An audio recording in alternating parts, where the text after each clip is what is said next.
آپ کے ہم میں ہیں، صحابہ کے لیے آپ کی جانیں قربان کرنے کا عدم ہے کہ جس کی وجہ سے لاہور کی انتظامیہ نے جہلم کے بدنامِ زمانہ مرزا محمد علی جہلمی کے اوپر مقدمے کو درج کر دیا۔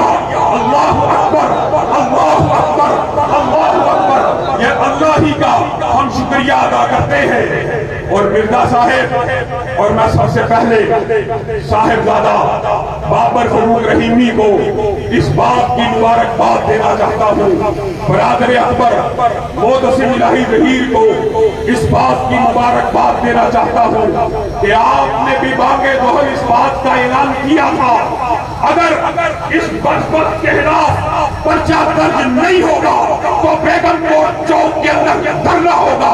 اللہ کے فضل و کرم سے آپ کی صدا کو، آپ کی للکار کو انتظامیہ نے سنجیدگی سے لیا۔ ہم ان کے شکر گزار بھی ہیں، ہم ان کو چند باتیں کہنا بھی چاہتے ہیں۔ یہ مرزا محمد علی جہلمی جو بات کرتا ہے سیدنا امیر معاویہ کے بارے میں کہ یہ گروہ وہ گروہ ہے جو جہنم کی طرف بلانے والا گروہ ہے، میں نے کہا معاذ اللہ، کہنے لگا مجھے خبر ملی کہ یہ رسول اللہ کی حدیث کے اوپر معاذ اللہ کہتا ہے۔ ہمارا عقیدہ تو یہ ہے کائنات کے اندر کوئی اور گروہ ایسا موجود نہیں ہے جس کی نظر میں رسول اللہ کا قول بھی شریعت ہے، رسول اللہ کا عمل بھی شریعت ہے، رسول اللہ کی گفتار بھی شریعت ہے، اور یہ کائنات کی واحد ایسی ہستی ہے جس کی خاموشی بھی شریعت ہے اور جس کی خاموشی کو بھی حدیث تقریری کہا جاتا ہے۔ ہم رسول اللہ کی حدیث میں معاذ اللہ کہیں گے؟ ہرگز نہیں۔ معاذ اللہ تیری تشریح کے اوپر ہے، تو جو تشریح کرتا ہے کہ جہنم کی طرف بلانے والا گروہ معاذ اللہ سیدنا امیر معاویہ کا تھا، معاذ اللہ تیری اس تشریح کے اوپر ہے۔ اور تجھے شرم نہیں آئی حسنین کریمین کی؟ تو نے کیا لاج رکھی؟ کیا حسنین کریمین جہنم کی طرف بلانے والے گروہ کے سپہ سالار کے ساتھ صلح کر لیتے؟ کیا ان کو اپنا بڑا مان لیتے؟ کیا ان کی سیادت مانتے؟ کیا ان کی قیادت مانتے؟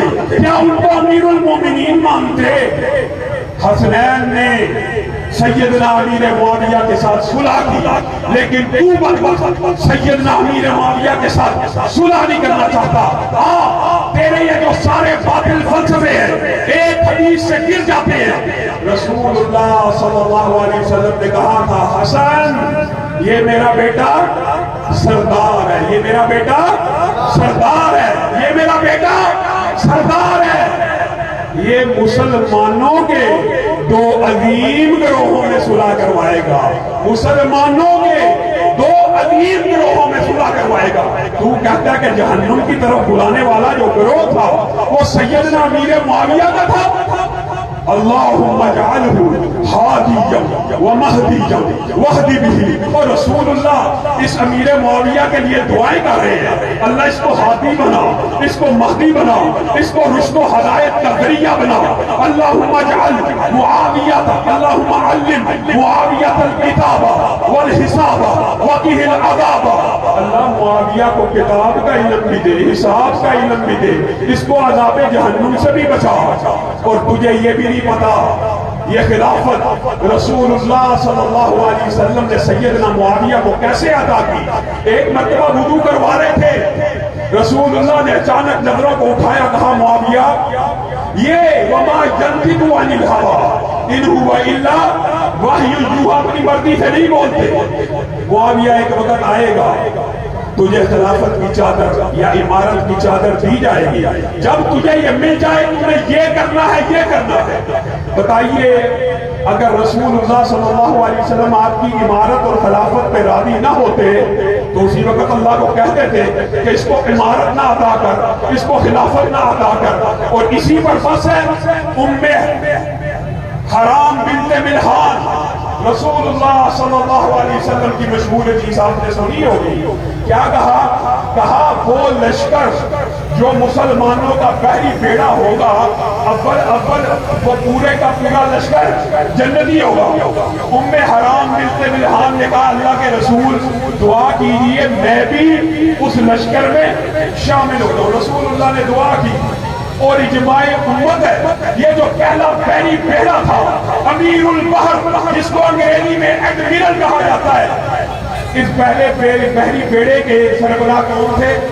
سیدنا امیر معاویہ، جس پورے کے پورے لشکر کو جنت کی بشارت ملی ہو اس کا امیر جنتی نہیں ہے معاذ اللہ، وہ جہنم کی طرف بلانے والا ہے۔ اس بدبخت کی نظر کے اندر میرے بھائیوں ایک مسئلہ سمجھ کے جانا، ایک مسئلہ سمجھ کے جانا، سب نے حدیث سنی بھی، کیا حدیث ہے؟ کوئی بندہ اپنے مسلمان بھائی کو کافر کہتے بے ایمان کہتے، اگر وہ بندہ مسلمان ہو اور بے ایمان نہ ہو تو کہنے والا کافر ہوگا، اور اگر وہ بے ایمان اور کافر ہو تو وہ کافر اور بے ایمان ہو جاتا ہے، اگر نہ ہو تو کہنے والا ہو گیا، اگر ہو تو اس کا کفر اس کی بے ایمانی ثابت ہو جاتی ہے۔ ایک مسلمان کو کافر کہنے والا بے ایمان کہنے والا اگر جھوٹا تہمت لگائے، جھوٹا الزام لگائے تو یا خود کافر ہو جاتا ہے یا خود بے ایمان ہو جاتا ہے۔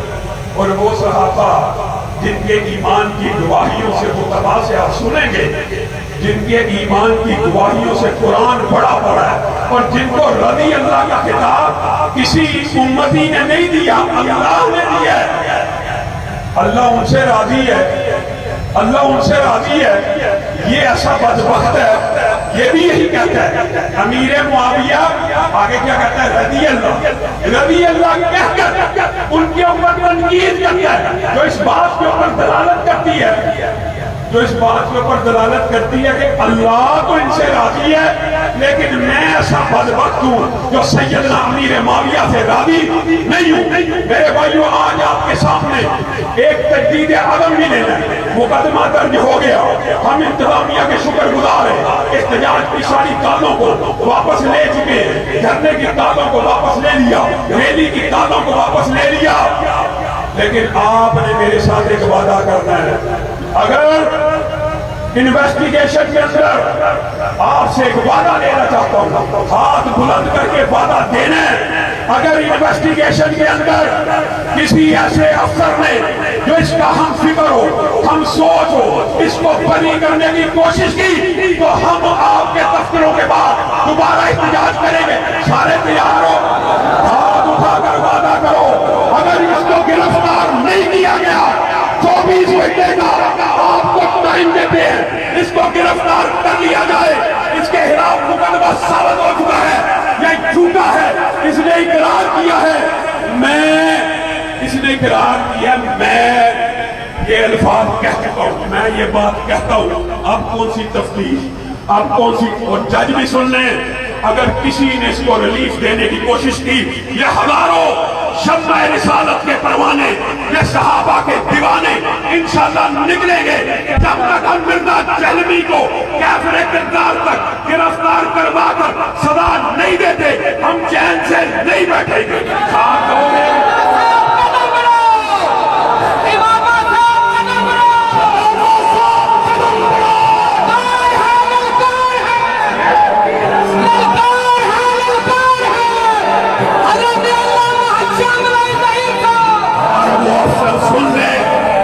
ابھی سے ارادہ کیے بیٹھا ہے، بچہ ہو گیا تو کیا ہوا، تفتیش کے اندر بری کر دیں گے، کس طرح بری کرو گے؟ وہ اقرار کرتا ہے میں سیدنا امیر معاویہ کے خلاف زبان کو چلاؤں گا، اس نے اقرار کیا، اقرار جرم کے بعد مزید کسی تفتیش کی ضرورت نہیں۔ اور میرے بھائیوں اللہ کی قسم ہمارا امیر بوڑھا پروفیسر ساجد کی 85 برس کا ایک مقدمہ پوری زندگی میں نہیں، چیف آرگنائزر ابتسام الہی ظہیر 50 برس کا ایک مقدمہ نہیں۔ ہم قانون سیکھنے، ہم آئین توڑنے والے ہیں، ہم قانون پسند ہیں۔ عجیب شیخ سادی تو اس وقت یاد آیا، کتے کھلے ہوئے، پتھر بندے ہوئے، ہم قانون شکن ہے جن کی پوری پوری زندگیوں کے اندر ایک بھی مقدمہ موجود نہیں ہے، اور جس بدبخت کی صبح اور شام صحابہ کو گالیاں دیتے ہوئے گزرتی ہے، ہم یہ آپ سے مطالبہ کرتے ہیں کہ آپ نے اس کو ذرہ برابر بھی اب ریلیف نہیں دینی۔ اور میرے بھائیوں، یہ زمین جب تک نہ لیں گے ہم یہاں سے اٹھتے رہیں گے یوں ہی غم، روٹی کپڑا مکان ہم دیں گے، اہل محنت کو شان ہم دیں گے، اور یہ خلا دور کریں گے ہم ہی، خدائے گل لے کے آئیں گے ہم ہی۔ اور میرے ذہن میں بہت سی باتیں ہیں، لیکن چند الفاظ کہہ کے میں اپنی بات کو ختم کروں گا۔ بابا شہید اکثر کہا کرتے تھے، جو رکے تو کوہ گراں تھے ہم، جو چلے تو جاں سے گزر گئے، رہے یار ہم نے قدم قدم تجھے یادگار بنا دیا۔ یہ 40 برس 50 برس کی باقی زندگی کیا ہے؟ اگر آپ لوگ ہمارا ساتھ دیں، اللہ کی قسم یہ ساری کی ساری باقی زندگی صحابہ کی غلامی میں گزار دیں گے، اور دھرتی کی پشت کے اوپر، زمین کی پشت کے اوپر جب تک ایک بھی گستاخ صحابہ باقی ہے، اس کے خلاف قانون کو حرکت میں لانے کی کوشش کرتے رہیں گے۔ اس بات کا ساتھ دینے کے لیے تیار ہے؟ قانون ہاتھ میں نہیں دیں گے، قانون کو حرکت میں لانے کی کوشش کرتے رہیں گے۔ وآخر دعوانا ان الحمدللہ۔